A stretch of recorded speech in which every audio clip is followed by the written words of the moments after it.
Okay, pretty much going to take folks as they came in, and I've been advised. Delegate Baylor, you came in first, and you there's a little honor code here. Yes, you can do whatever you want, but don't get started yet until we get our sixth senator here. I want to be process-wise accurate. So you can do the podium, or you can, yeah. But just let's hold on a second. We'll see. We'll figure it out.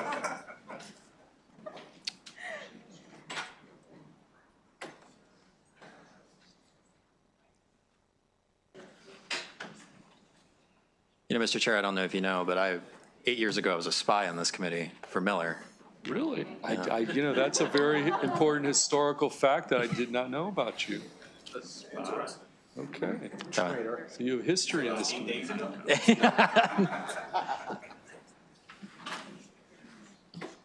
Okay, I think we're ready to roll. Delegate Baylor, we're here on House Bill 342, and the floor is yours. Well, thank you, Mr. Chair, Madam Vice Chair, members of the greatest committee in the General Assembly. For the record, I'm Delegate Dylan Baylor testifying on House Bill 342, which is a relatively straightforward bill that came through conversations with the State Board of Forestry at the Department of Labor. Generally, as a way of background, in order to qualify for a forestry license in the state, current law prior to this bill, if it passes, is that it had the accreditation or the curriculum that you took either had to be approved by the board or from an accredited institution by the Society of American Foresters. What happened over the last year was that the Society of American Foresters expanded their accredited universities. So practically what that would mean is that more people would automatically qualify for a forestry license in the state. So from conversations with the Department of Labor and at the Department of Natural Resources, we presented this bill, which changed an or to an and, so it had to be both approved by the board and accredited by the Society of American Foresters to try and give them some additional authority to approve curriculum. However, further amendments came through on the House side that added additional language that kind of further gave the Board of Foresters authority to determine if an applicant's education or something else would suffice to meet the requirements of the law. I did talk to April Committee Council. Through the amendment process, there was actually language that was removed, which we do not want to do, and if it's the will of this committee, we would ask for that to be restored. That amendment got rid of the requirement that you needed 2 years of experience to qualify for a forestry license. We don't want to change that. We want to keep that there. So with that, I would respectfully request a favorable report on this very simple bill. Any questions for Delegate Baylor on House Bill 342? Okay, Senator Carrozza. Thank you, Mr. Chair. Thank you, Delegate, for the bill. Yeah. Just wanted to ask if there had been any interaction with the Maryland Forest Association on this legislation. Is that Mr. Hinson? Or Beth Hill? We chatted about it with them. They were neutral. I don't think they put in a letter, but they're aware of it, and we talked to them to make sure they were okay with it. Okay, thank you. And they're okay with the additional language because they didn't want it to affect, like Western Maryland has really good programs, and with the additional authority and the amendments that we offered, they should be comfortable with making sure it doesn't mess up anything for them. Thank you. Yep. Any additional questions? Okay, seeing none, that concludes bill hearing House Bill 342. Delegate Lehman, I see you've got two bills, and then next up we'll go to Mr. Hidalgo, but let's take House Bill 164 from you, Delegate Lehman, and then after that, House Bill 321. Thank you, Mr. Chair. And you've got one witness virtual, right. Yep. Chaz Miller, so why don't you take the time you need to present the bill, then we'll go to the virtual witness who signed up favorable. Ready? So good afternoon, Chair Feldman, Vice Chair Kagan, and esteemed members of Education, Energy, and Environment Committee. For the record, I'm Delegate Mary Lehman, and I'm here for the third consecutive session. I hope it will be the charm, asking your favorable support for a bill that prohibits state employees and contractors from collecting yard waste and single-use plastic bags on state land and along state highways. So last year, the bill passed EEE, but it remained on a second reader calendar on the Senate floor, and then the clock ran out, unfortunately, on sine die before it could pass. So like last year, the bill requires that yard waste from state lands be disposed of at organic recycling or natural wood recycling facilities. MDE has confirmed those facilities have the capacity for this kind of material. That would include grass clippings, branches, shrubs, and similar material at these facilities. There is an exemption that DNR requested, which would allow for noxious weeds. In fact, they want noxious weeds and invasive species to be transported in black plastic bags. That evidently prevents them from propagating. So last session, the Environment Transportation Committee did exempt the disposal requirement at organic recycling or natural wood recycling facilities if there is not a facility within 30 miles of the collection site. And in that case, it would allow disposal at the nearest landfill. Over 1/3 of Maryland counties do have policies prohibiting residential yard waste from being collected in single-use plastic bags, and I believe it is time for the state to follow suit. And thank you for hearing my testimony. Yeah, is Mr. Miller still in the queue? Yes. Okay, let's take Chaz Miller signed up on this legislation on House Bill 164, and you're going to be on the 2-minute clock, okay, sir? Up to 2 minutes. And you're going to unmute yourself first, though. Okay. Okay, you can start. Thank you, Chairman. Maryland Recycling Network members are public and private sector recyclers and composters throughout the state of Maryland. It's our members who operate recycling and composting programs. We note that yard waste, such as leaves, grass, branches, commonly collected for composting in Maryland. Almost 350,000 tons were collected according to the most recent MDE data. This is a tremendous success story. There are 23 permitted composting facilities in 13 Maryland counties. Adding yard waste from these state facilities simply adds to what we can do and what we can achieve. This bill is a win-win for Maryland's environment, and we urge rapid support, and we hope this year it's successful, and we thank Delegate Lehman for activity in this area. Thank you. Okay, any questions for the sponsor or for our virtual witness? We're going to start with Senator Washington. Thank you. Thank you, Mr. Chair. So I know this committee supported the bill last year, but Yes. I had a question. How does compliance work? How is it monitored and enforced? Is there? How does compliance work? Yeah. How do we make sure it happens? Well, so that's a good question, Senator Washington. The state would essentially, I mean, there is not, the state's not going to fine itself.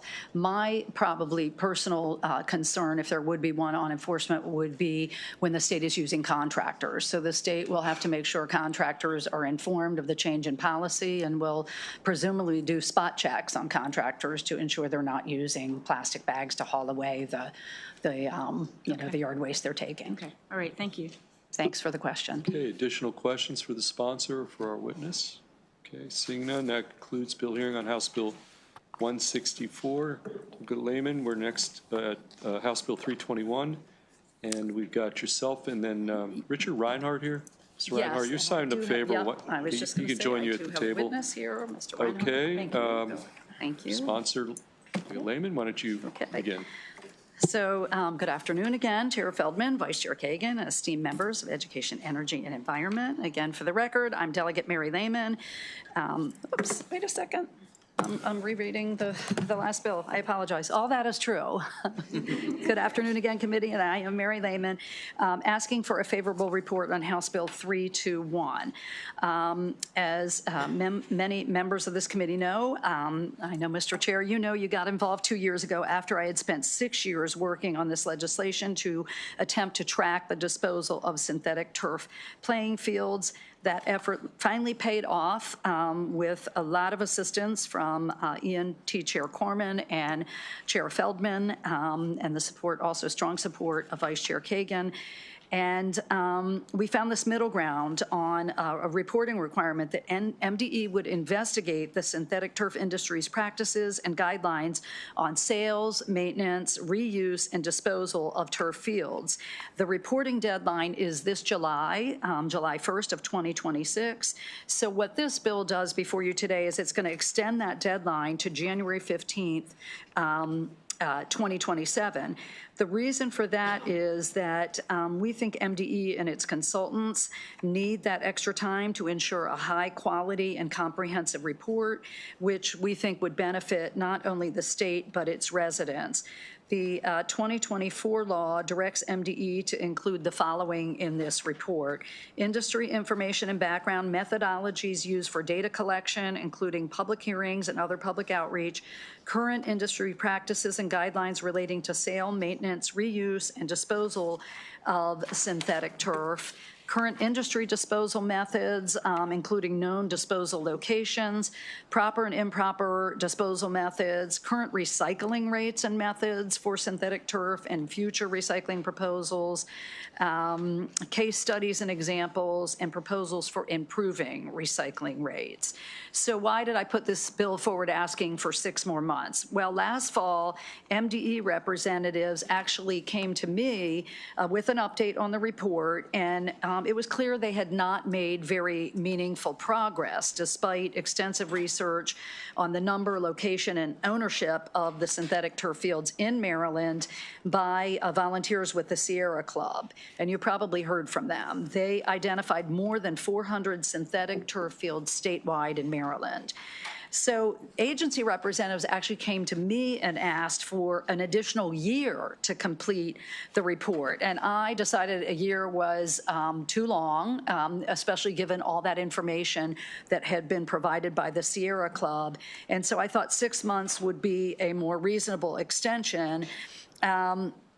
At some point after that conversation, the secretary decided that the report actually could be done on time and said so publicly to the Environment Transportation Committee, but I am concerned about if they were to deliver it on time, given how far behind they clearly were in the fall, that it would not be a very high quality product.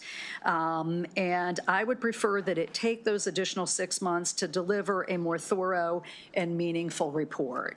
And I just want to end by saying no other state is doing this kind of comprehensive analysis and reporting on how synthetic turf fields are disposed of. So I think the findings are very important for shaping more environmentally responsible policies regarding turf disposal in Maryland, and I think it would likely be used by other states. And so for these reasons, I am respectfully asking for your favorable report. Thank you. Okay, thank you. We're going to go to Mr. Reinhardt. Next, you're going to be on the 2-minute clock, Richard. Thanks, Mr. Chairman. Good afternoon, members of the committee, Madam Vice Chair. For the record, Richard Reinhardt with Percy Public Affairs. We represent 2 associations that have been working very closely with the sponsor, Delegate Lehman, both the Maryland Turfgrass Council and the Mid-Atlantic Sports Field Management Association. While she's said she's been working on this for about 6 years, I'd say we were there for about maybe 3 of those years, seeing this bill through. And since the enactment from 2 years ago, our associations have been working very closely with MDE and the other stakeholders that are trying to put together, as she pointed out, a very sound product that's not only going to be pioneering for Maryland in this subject, but also could be looked at nationally as a study for other states to consider. As she also pointed out, to our research, we have not seen any other state take on this aggressive study looking at what we can do to ensure the safety of our environment, the kids that are using our park systems and this type of product. We also are very involved still to this day with MDE. As a matter of fact, we're having ongoing conversations with them right now, providing some additional information that will hopefully be part of the overall collective study. So we certainly would like to see, as Delegate Lehman pointed out, some additional time to have a quality work product back to Maryland for you all as policymakers, but also for the rest of the country. For those reasons, we strongly support this legislation moving forward. Thank you, Mr. Chair. Thank you. We'll take questions. Senator Washington will be first. Thank you, Mr. Chair. Delegate Lehman. I'm sure I've put in a turf bill in my, over the course of my career as well. Thanks for sticking with it. Just to understand, did MDE contract with a consultant?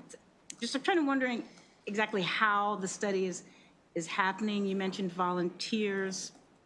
Just how is it currently being done? Yeah, thank you again for the question. Thank you again for the question, Senator Washington. So yes, when this bill 2 years ago ended up being a report, which again, thank you, Chair Feldman, you were very involved with that, along with ENT Chair Corman. MDE said that it would hire an outside consultant. It would not do this study in-house, and it had a very modest fiscal note. But unless, and I don't know if Mr. Reinhardt knows whether, as we are speaking here today, whether that contractor is in place, but what was clear to me last fall when they approached me proactively, I was assuming things were going along with the study and it was going to be delivered on time. They came to me and said, we need another year. We haven't made as much progress as we would like. They talked a little bit about kind of what they were doing. I am not sure, I don't know if you know, Mr. Reinhardt, whether that contractor has in fact been hired. Mr. Chair, do you mind?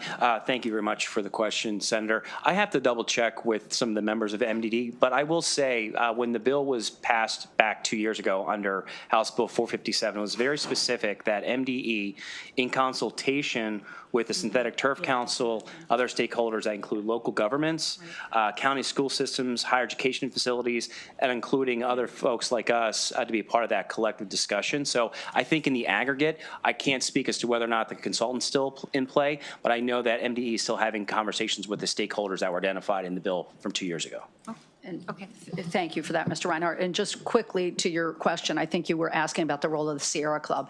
So Sierra had been very engaged and involved from the first year I did this bill, which was 2019, and somewhere along the line, because nobody has been tracking, there was no information about how many turf fields existed in the state, across the state, owned by recreation departments, school systems, colleges, and universities. So after about the third year, they got the idea to use their volunteers to start trying to figure out how many fields are there out there, how many are in the ground, how many are in the pipeline, being planned by school systems and other organizations.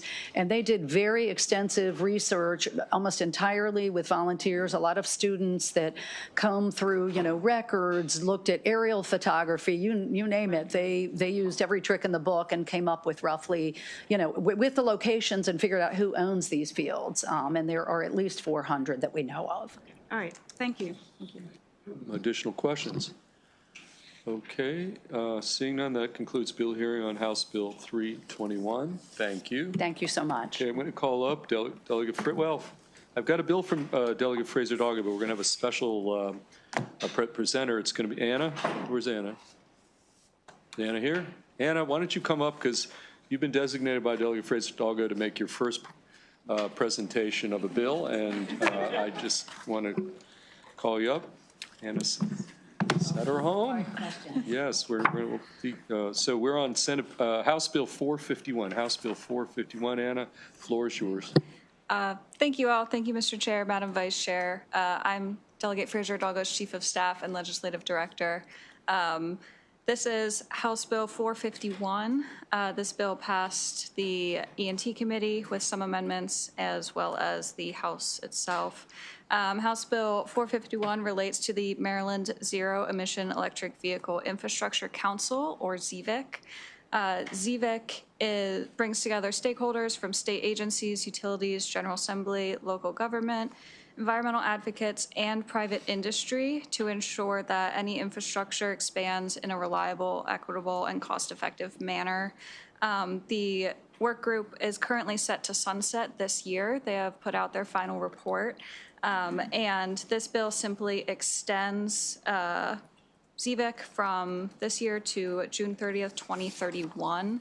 The bill also implements new reporting deadlines as well as annual reporting so that these interim reports enhance transparency, oversight, and enable lawmakers to monitor this infrastructure deployment. The focus of ZVIC itself is to develop policy recommendations, promote coordinated infrastructure deployment, and support customer awareness of zero emissions transportation options. Delegate could offer any answers if you have any questions, but I'm happy to as well. Urge a favorable report. Hey, any questions for Anna? We're going to start with Senator Watson. Hi, thank you so much. Just tell me once again, and I probably missed it, what is the purpose of this bill? To do what? This bill extends the sunset date for ZVIC. So ZVIC sunsetted June 30th, 2026. It would be this summer. Instead, the bill extends it to 2031. And ZVIC is what? ZVIC is the Maryland Zero Emissions Electric Vehicle Infrastructure Council. So it's a work group through the Maryland Department of Transportation. And what exactly are they studying? So they actually make policy recommendations to the body, and they go through infrastructure development, consumer awareness, all relating to zero emissions vehicles. So EVs, previously it included fuel cell electric vehicles, but that's not necessarily viable. So instead, it focuses on those planning, coordination, long-term infrastructure for everything related to zero emissions vehicles. So the reason I'm asking is we had I was very happy to go with the governor to the grand opening of Blink in Bowie, which sets up the charging stations. And Blink went out of business, and they decided to transport their workforce back to India because they were not able to survive here in the state of Maryland. EV sales have plummeted. And so it is a fact that EV sales have plummeted. I did go to Detroit over the summer to an automotive consortium, and every EV sold, from what I was told from the folks who sell these, is sold at a loss. And so if EV sales are going down, right, and in my district in Bowie, Blink charging stations went away, or the ability to promulgate those went away, what is this ZVIC organization, actually looking at? We're going to let the sponsor of the bill step in here because we thought it was going to be a big kumbaya love fest. That's here. what I was hoping, but the senator had some questions. Yeah. So currently, unless you, okay. Currently I think we're at about 159,000 electric vehicles in the state of Maryland that are registered. When it comes to, we are still registering electric vehicles. We're not registering them quite as quickly as we have in the past. There's a variety of reasons for that. But essentially, right now, ZVIC was established, I think, 15 years ago. And essentially it is a work group that MDOT chairs, and it brings industry in to make recommendations. And I'm sure at some point or another, whether it was in the House or in the Senate, you've maybe seen those recommendations as far as, what our goals are concerned and what we need to help with and what we need to that has changed or moved on with, and how to continue to promote electric vehicles. Now, with the loss of the 30% federal tax credit from the feds, that has really hurt the electric vehicle market. But the electric vehicle market is adapting, and it is adapting very, very quickly. What used to be required in order to make an electric vehicle purchase a good fiscal decision, when you're strictly talking about just the money right there, is really no longer the case. That's changed a lot. So the extension of this group is really important because it advises you all. It puts out a report and advises you as to what the current status is of electric vehicles. Now, there are a lot of electric vehicle companies that are producing new vehicles that are coming out. So while it has slowed down a little bit, Senator, I have little doubt that in the next few years, as we gain some more clarity in the future, that we will see more and more electric vehicle proliferation. Also, remember the Tesla Model Y is the most, for like 3 years in a row, is the most purchased vehicle in the world. So it's very interesting. So when I went out to Detroit, I went to, I think it's called Factory Zero. Okay. And they had multiple shifts. They had to downscale to one shift a day because of the lack of ability to be able to sell the electric vehicles. And even here, I, in the city of Bowie, put forth a bill that didn't come out of JPR to allow the state, we're only allowed 4 electric vehicle selling operations in the state, to add 1 additional in the city of Bowie because I have so many electric vehicles. But I'm sorry, are you talking about?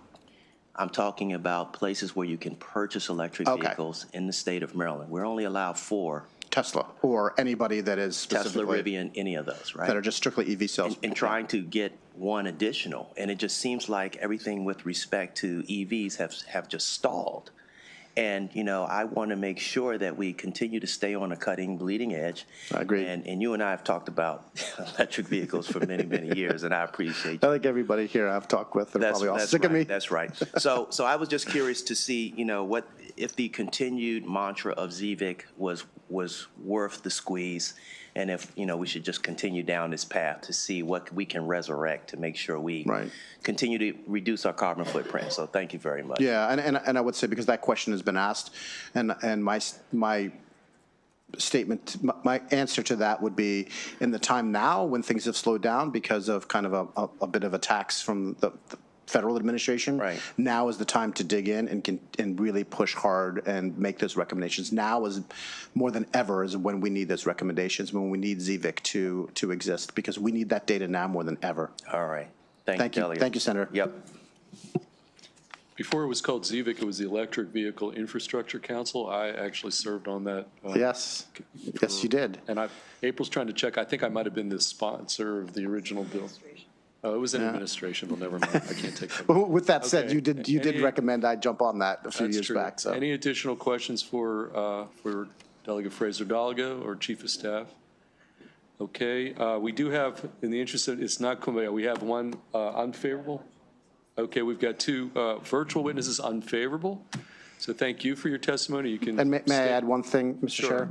I know that I think there may be a couple of amendments that you'll have, but there may be an amendment in play to add fuel cell back in. And while, as Anna said, I don't think that fuel cells really are really going to make a really big difference right now, but also because of that, we don't really have a hard position one way or another. So if you and your body think that adding fuel cells back in, because we removed it, then we don't have a problem with that, if you want fuel cell back in. Okay, let's take testimony on, yeah, absolutely, Senator Brooks, and then we'll go to our two unfavorable virtual witnesses. Okay, thanks, Delegate, for the bill. Yes, quickly, ZVIC was tasked with identifying barriers to integrating vehicles and developing statewide standards. How has that changed, or will it change with the current attack on EVs from the current administration? So, I mean, it's, you know, what's very interesting about this, Senator, is that if you look at the transition from the horse and buggy to the internal combustion engine, and now you're looking at the transition from the internal combustion engine to the electric vehicle, there are some similarities, you know, I mean, maybe not the horse and the vehicle, but the vehicle to vehicle. What's very interesting is that everything is changing at the same time. So more companies are coming out with more vehicles that are cheaper. It's slowly started to right itself as far as competition with internal combustion engines. What's going on in Canada and with tariffs, I'm sure some of you have probably seen, which really really hurts me internally, is you know, Canada, I think, was so upset about the tariff conversation that they just said, okay, fine, we're just going to let the Chinese manufacturers into China. And that is going to hurt Ford and General Motors and probably Tesla to some degree, but it is really going to hurt Ford and General Motors in a big way. So I think the dynamic nature of everything that's going on in the federal level and all the unknowns with tariffs, all the unknowns with removing the federal tax credits, and then standing up infrastructure. The infrastructure is really a really big piece of this now, is how we set up that infrastructure so that people don't have range anxiety. As those batteries get bigger and the range gets greater, that starts to go away. But in the meantime, the infrastructure piece is a really, really big piece. So there's just so many dynamic forces, inflation and everything else, that make it really hard to predict. And so their expertise is needed now more than ever. I see. Okay, all right, thanks. Thank you, Senator. Okay. Thanks, Chair. Any additional questions? Seeing none, let's go to our two unfavorable witnesses. Let's start with you, Emmanuel Wagner. Mr. Wagner, you'll be on the 2-minute clock along with our other witness. So whenever you're ready, again, you're signed up unfavorable, Mr. Wagner, so you can start. Good afternoon, Chair Feldman, members of the committee. My name is Manuel Wagner. I live in Tacoma Park, and for nearly 20 years, I've worked on clean energy and transportation decarbonization issues. I am on the Maryland Clean Cities Advisory Council and vice chair of our city's green team. I've presented and participated in the ZVIC Council and actually have owned and driven battery and fuel cell electric vehicles. And I want to say that I'm very supportive of extending ZVIC. That is what the original version of HB 451 did. It simply extended the council and its reporting deadlines by 5 years to 2031. It didn't change its scope, it didn't remove any technologies, it didn't alter its membership, and it preserved a clear sunset so the legislature could review the council again. And that version raised no flags. What concerns me are the subsequent amendments that passed the House, which changed the bill in 3 important ways. First, it eliminates the statutory sunset entirely. So now the council no longer ends at any date in statute. The result is that ZVIC essentially becomes a permanent statutory body. And if that's the case, it should be made explicit and transparently and not as an effect of a sunset extension bill. Second, the permanency matters because ZVIC's membership is defined in statute by private sector industry categories. So that means charging companies, electric companies, and so forth. Under this amended bill, these seats become permanent without any defined member terms or periodic reassessment as the market and the technologies evolve. And that's usually why Maryland has these advisory council sunset reviewed, which the current version of the bill does not. Third, it narrows the scope and removes hydrogen fuel cell electric vehicles. And that change did not come from the ZVIC deliberations and wasn't disclosed or debated at the House hearing on the original bill. So that's a concern. All of this comes at the time when EV adoption in Maryland is trailing. Hydrogen fuel cell vehicles can actually address a lot of these issues. They make practical sense, especially for medium, heavy duty and bus and transit applications. So please restore the original bill language of HB 451 without its subsequent amendments. Thank you. Okay, thank you, Mr. Wagner. We'll go to our final witness, Roxana. Why don't you begin? You've got 2 minutes and you're on the unfavorable side.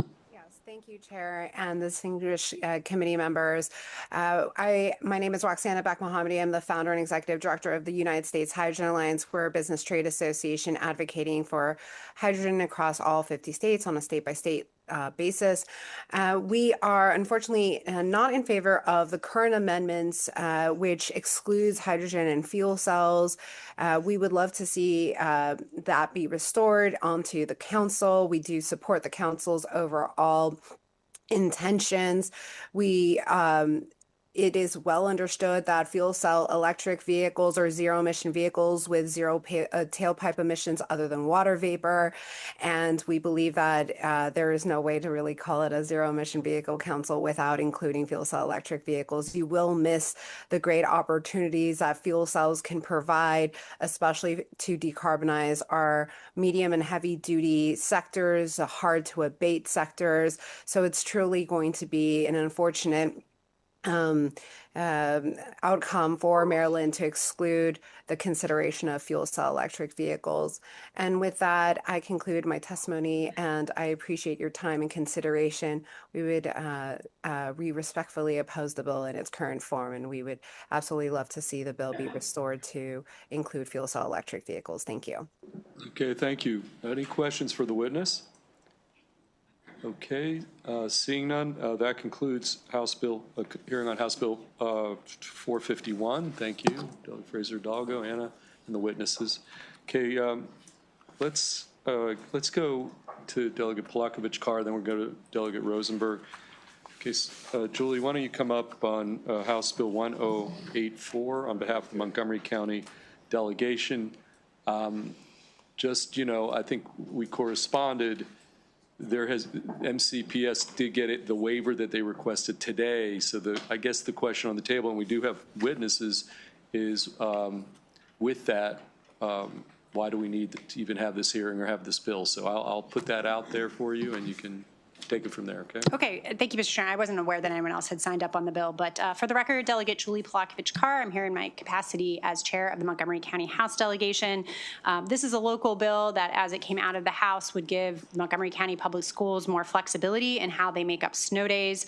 This was legislation that was requested last fall by our local school district, and it passed our Senate and House delegations unanimously. As the chair just referenced earlier today, our State Board of Education did approve the waiver for MCPS and a few other districts, so that they are making up a few days and got some other days waived. And I would say that that does diminish the need for the bill for this year. But I would just point back that this legislation was originally introduced because of inflexibility by the state board last year. Going forward, we're going to continue to have conversations, certainly on the Ways and Means side of things, and I would hope this committee would too, with our State Board of Education to try to provide more flexibility going forward. But I do think this is an issue that should be on our radar for the legislature should the state board not act appropriately. Thank you. Okay, now this bill only is for 1 year, so this doesn't. And next school year too. It does? Okay. Yes. 1 year termination date, but we have a little. June of 2027. Okay, well, we'll figure all that out. Okay, before we go to our panel okay, we do have 5 virtual witnesses. Okay, 3. 2 favorable, 1 unfavorable. Okay, questions for Delegate Polakovich-Carr, the chair of the Montgomery County House Delegation on 1084. Okay, seeing none. Thank you, Julie, for coming in. Let's go to our witnesses. Okay, let me see. Who do we got here? Okay, let's go with Ms. Chung, Evelyn Chung. You're signed up favorable with amendments. Why don't you start? Yes, actually.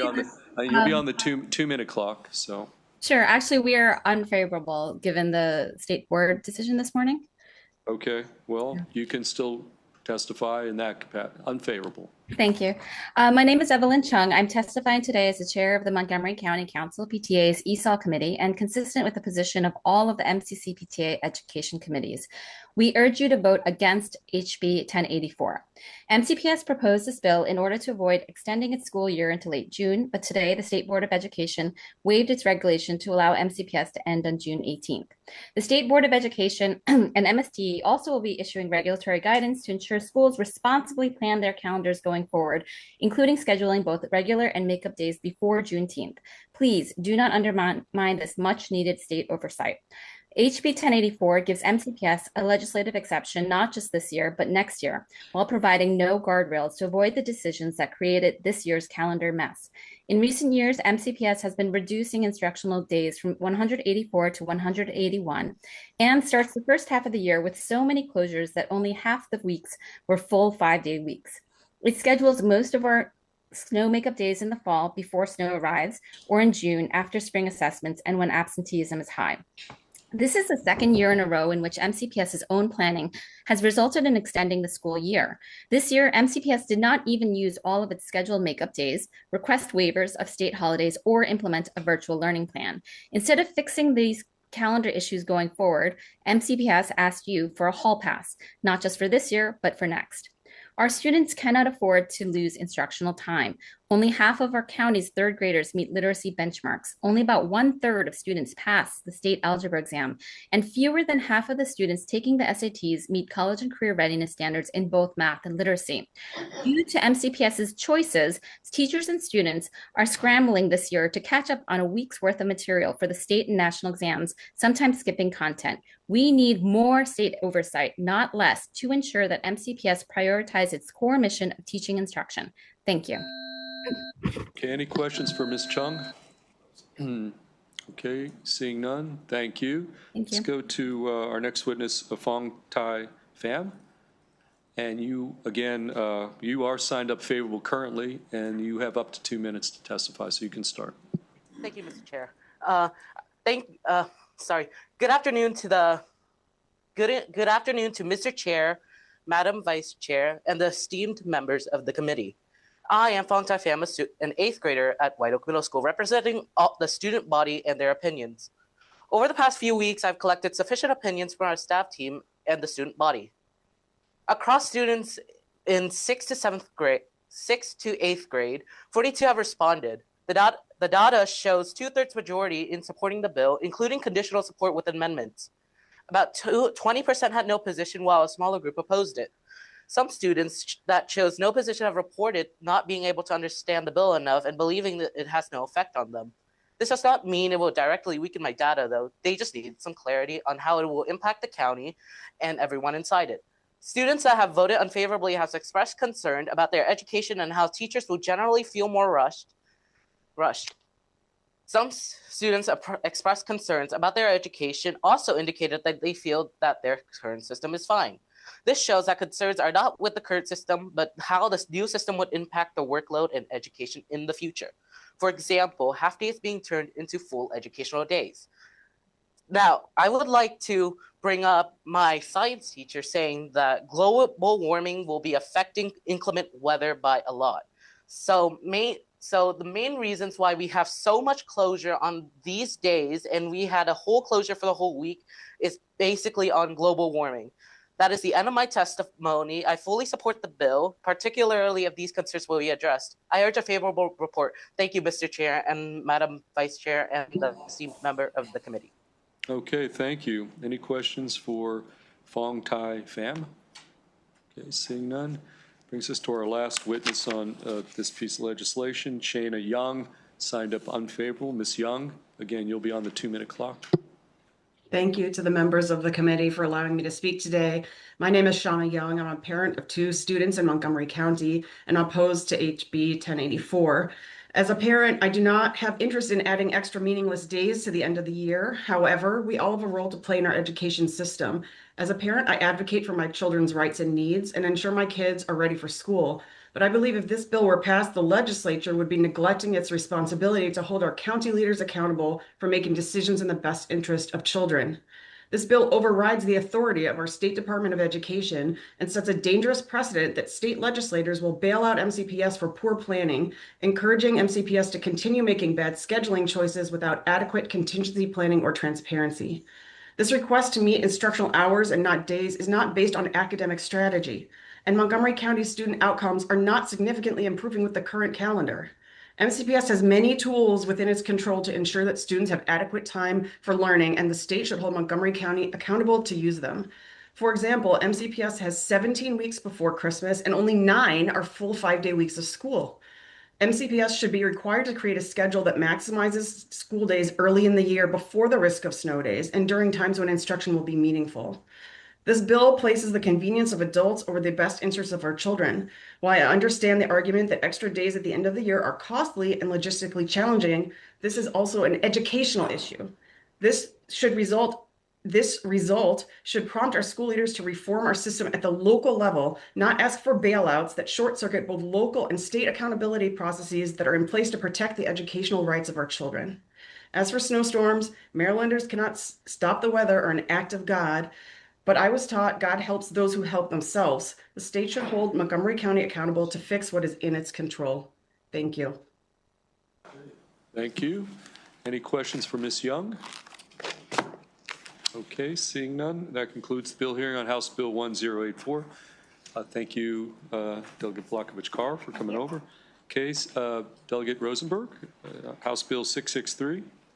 And we do have one additional witness. Well, we've got Jeremy Baker from Maryland Department of Environment joining us. And so, Sandy, House Bill 663. Why don't you start? Thank you, Mr. Chairman and members of the committee. I'm, for the record, Delegate Sandy Rosenberg, here on behalf of House Bill 663.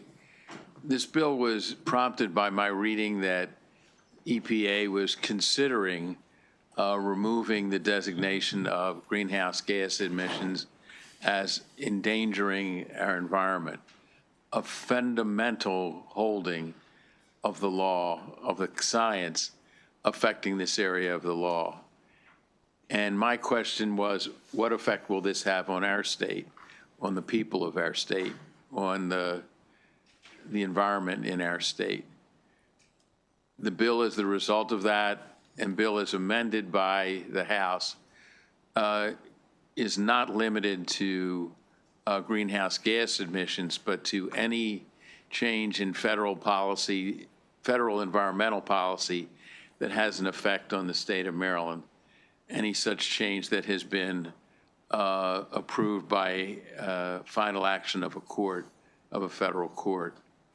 The department would then be required to report to us monthly on such federal changes so that we could interchange with the department in terms of what actions are they taking or what actions do we need to take as a legislature to address the misguided changes at the federal level. That's what this bill would do, and I would urge a favorable report from the committee. Okay, Mr. Baker. Thank you, Mr. Chair, Madam Vice Chair, members of the committee. For the record, Jeremy D. Baker on behalf of the Department of the Environment here in support of House Bill 663. I just want to make a couple of quick points. First of all, thank you, Delegate Rosenberg, for bringing this bill. And I want to highlight an example, a recent example of why I think this bill is important. In 2023, the Supreme Court ruled in Sackett versus the EPA that actually narrowed the definition of the waters of the United States and removed intermittent and ephemeral streams from coverage under the Clean Water Act. In response, this General Assembly in 2024 passed the Clean Water Justice Act, which restored the right of citizen suits for those waters that were lost under the Clean Water Act from the Sackett decision in state court. And I just think that this bill provides a great opportunity for the branches to further coordinate as things change at the federal level, and we are able to adjust accordingly. And with that, I ask for a favorable report. Thank you. Okay, any questions for the sponsor, Delegate Rosenberg or Mr. Baker from MDE? Okay, seeing none, that concludes bill hearing on House Bill 663. Thank you. And is Josh from Delegate Jones' office on? Okay, come on up here, Josh. Paper. Oh. On House Bill 784, Josh, you've got the time you need to present House Bill 784. Thank you, Mr. Chair. May I bring Mr. Dan Worrell? He should be absolutely on there. Yep, come on up.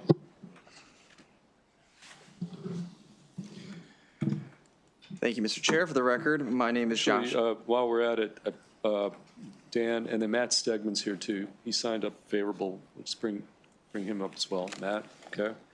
Okay, back to you, Josh. Thank you, Mr. Chair. For the record, my name is Josh Paper. I'm Chief of Staff for Delegate Dana Jones, here today to introduce House Bill 784, Aquaculture Placement of Shellfish, Bags, Nets, and Structures on Submerged Aquatic Vegetation Extension. The purpose of this legislation is to extend the current sunset on laws governing aquaculture leases and their proximity to submerged SAV, submerged underwater vegetation. This extends originally from a 2017 bill that then led to the work group that created some of the DNR regulations around SAVs and their proximities with leases. And we have the support of DNR, we have the support of Chesapeake Bay Foundation. The reason that Delegate Jones is bringing this bill is because she is the House member on the Aquaculture Coordinating Council. And thank you very much. Happy to answer any questions. Okay, Mr. Worrell. Good afternoon. Thank you, members of the council. My name is Dan Worrell. I'm the chair of the Maryland Aquaculture Coordinating Council and an oyster farmer in the Maryland coastal bays. I asked for a favorable report regarding Bill 784. Without a continuation of this extension, if SAV and when SAV encroaches on our oyster leases, it would potentially result in a cessation of business as we operate. We like to believe, and science will back this up, that our operations attract submerged aquatic vegetation, and would like to develop this law in the future properly. The sunset was going to enact, I believe, next year. So this is just a continuation so that we can make sure that we make and continue providing good law regarding SAV. And as an oyster farmer, I want to continue to be excited when SAV shows up on our lease and not look at it as a disappointment, which nobody ever should. And again, thank you for your time. Okay, thank you. Mr. Stegman. Yeah, thank you, Mr. Chair. Matt Stegman from the Chesapeake Bay Foundation. These gentlemen, I think, said it pretty well, so I would just add on behalf of CBF a us too. And happy to answer any questions if there are any. Hey, any questions for our sponsor representative? Okay, we're going to go to Senator Carrozza. Thank you, Mr. Chair, and appreciate the bill. And since I have a constituent, Mr. Worrell, that's here, and I've enjoyed our site visits back in the district, just wanted to give you the opportunity to describe a little bit kind of your operation and tying it to the whole, to this bill. So this bill came to me not only just for myself, but another farmer as well, and a couple of farmers. As chair of the Aquaculture Council, I try to represent people who work in the space along with me. It is extremely scary as a business owner that has invested many, at this point, 7 figures worth of investment into the water to also provide an environmental service. The possibility of losing that without this law is frankly terrifying. We work out there every day. I was in the water at 7 o'clock, right at sunrise this morning. I was at the convention center in Ocean City at noon, and I'm here testifying at 2 p.m. So we work very busy lives, and we have to look 2 years into the future. So this bill really is helping us look into the future and continue our futures as oyster farmers. Thank you. Additional questions? Okay, seeing none, that concludes bill hearing on House Bill 784. Thank you very much. Okay, do we have somebody from the Office of the Attorney General? Is Darcy Taylor? Okay, come on up here, Darcy. On House Bill 218. And you can take the time you need. You're the only witness. House Bill 218. Thank you so much. Good afternoon, Chair Feldman, Vice Chair Kagan, and members of the committee. My name is Darcy Talley, and I serve as the Chief of the Environmental and Natural Resources Crimes Unit, which is part of the Criminal Division of the Office of the Attorney General. Thank you for the opportunity to testify here today. I am here on behalf of the Office of the Attorney General to present House Bill 218, which is one of our legislative priorities for the 2026 session. I will point out House Bill 218, although not designated as an official cross-file, is identical to Senate Bill 184 as this committee passed it. Currently, the Environmental and Natural Resources Crime Unit has 2 statutory reporting obligations that require the same or similar environmental criminal enforcement information, but that address 2 separate periods of time. The unit is statutorily required to produce an annual report to the governor and the General Assembly on or before November 30th of each year, covering October 1st of the prior year through September 30th of the reporting year. Additionally, the unit reports criminal enforcement information as part of the Maryland Department of the Environment's annual enforcement and compliance report, which, per statute, reports enforcement activities, including criminal enforcement, conducted during the previous fiscal year. The concern is that when they're viewed together, the statistical information provided would not appear consistent. As they currently exist, these dual reporting requirements result in reporting the same enforcement information but for varied periods of time. The purpose behind House Bill 218 is to make uniform the requisite timeframes of 2 separate statutory reporting obligations to ensure that statistical information of the unit is consistently conveyed. As proposed, the bill would amend State Government Article Section 6702D, changing the reporting period to the previous fiscal year, thereby bringing it in line with MDE's annual enforcement and compliance report. I'll explain why the legislation is needed briefly. First, the existing competing statutory obligations create dual reporting requirements that are not aligned in terms of covered time periods, causing duplicative and inconsistent reporting of the same information.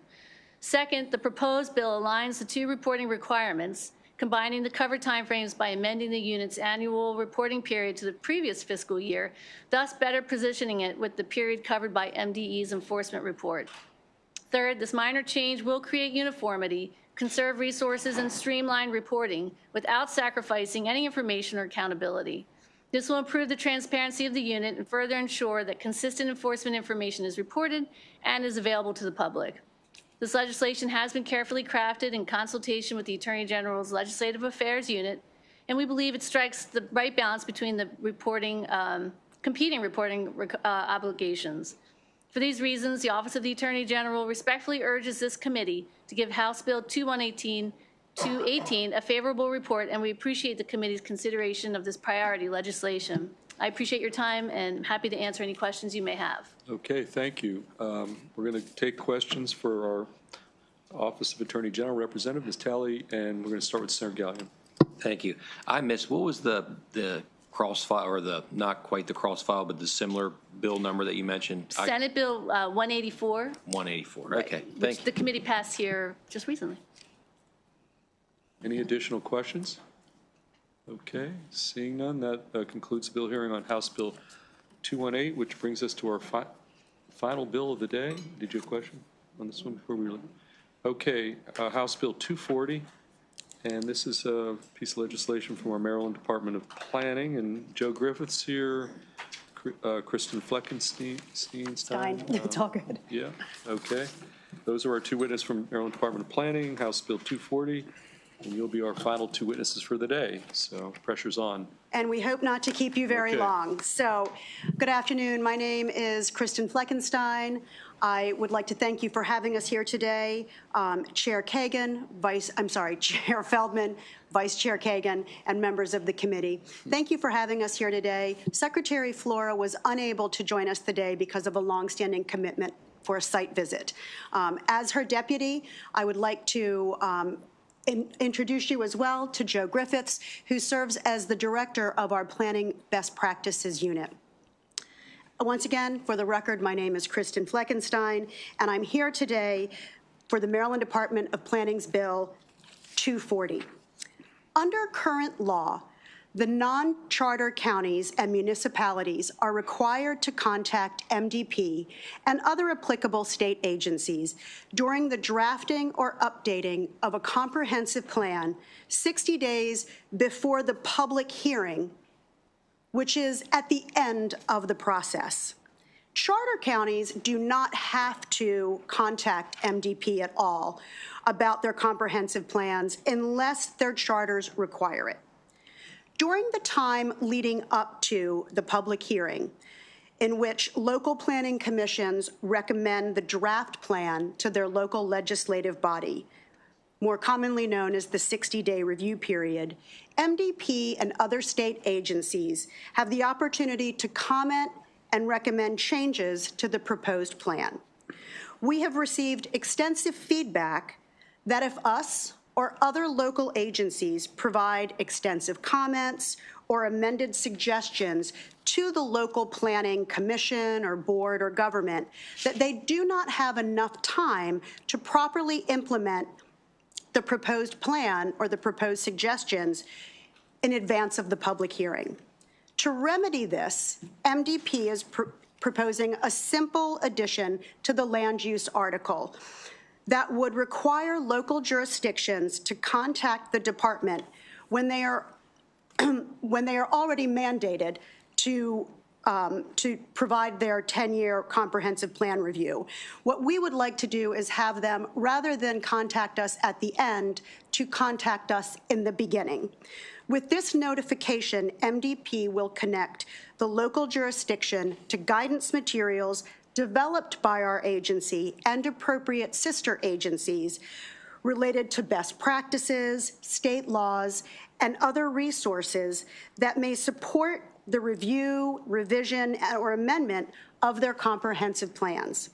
Planning commissions and boards across Maryland have vastly different sizes. Some jurisdictions are in and of themselves larger than the Maryland Department of Planning, while other jurisdictions might have one volunteer who is responsible for writing a local comprehensive plan, or perhaps even the town clerk who's already wearing multiple hats. These guidance materials are a no-cost way of helping bridge that resource gap between those different sizes of local jurisdictions.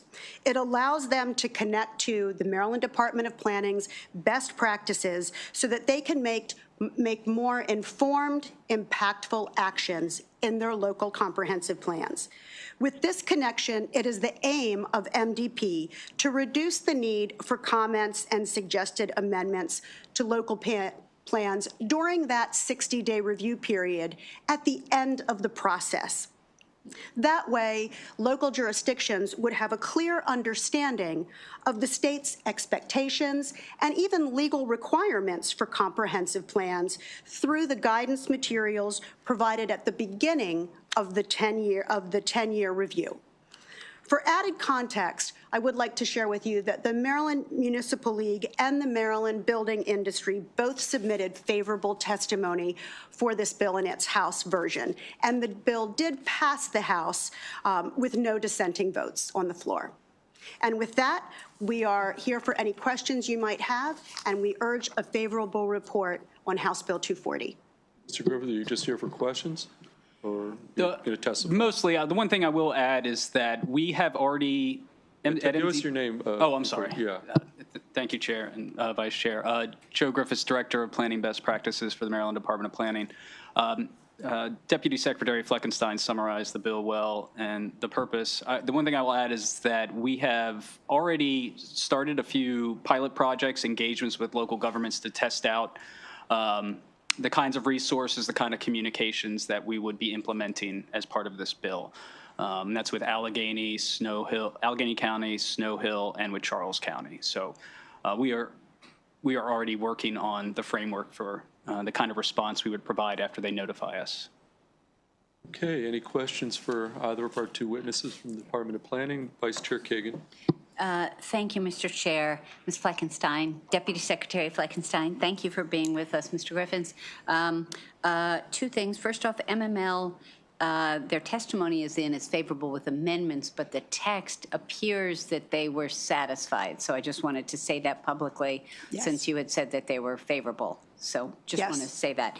I have a question, and I appreciated your acknowledgement that all jurisdictions do it differently, and there's nothing about this that would change that. The question that I have is the bill's language talks about, let me get back into it here. The bill's language talks about the Planning Commission, and it seems to me that one of the examples you gave was one harried person who's wearing lots of hats, and I wonder if it says specifically about a commission, would that person be covered, and would that person, that one person, be considered a planning commission? Shall submit, blah, blah, blah, shall notify. Yes. So the way the statute describes the actor, oftentimes when it comes to comprehensive plans, it's always the Planning Commission. So a jurisdiction that has planning and zoning authority must establish a planning commission. So when it talks about communication or hearings, it's always addressing the Planning Commission. You may have one staff member, one clerk, or a lead planning commissioner who's doing most of the work, but still it's the Planning Commission as that formal body does the communication and goes through the process.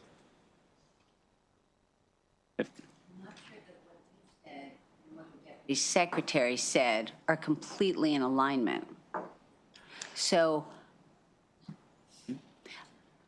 let me just clarify first off, this would apply everywhere. This would apply to our counties and our municipalities, correct? Yes. Okay, municipalities with planning and zoning authority, because not all municipalities have that, correct? Correct. Okay, so again, because they're all differently, I just wonder whether this language functions as a one-size-fits-all. I defer to you guys, you're the expert. But again, the example that you gave doesn't seem like the bill is drafted, but I'm happy to talk to you offline, so, and to legal counsel. Is your concern with the specific word commission? Okay. Well, I will say that the statute does say it's the Planning Commission's responsibility for conducting the 10-year review. That already exists.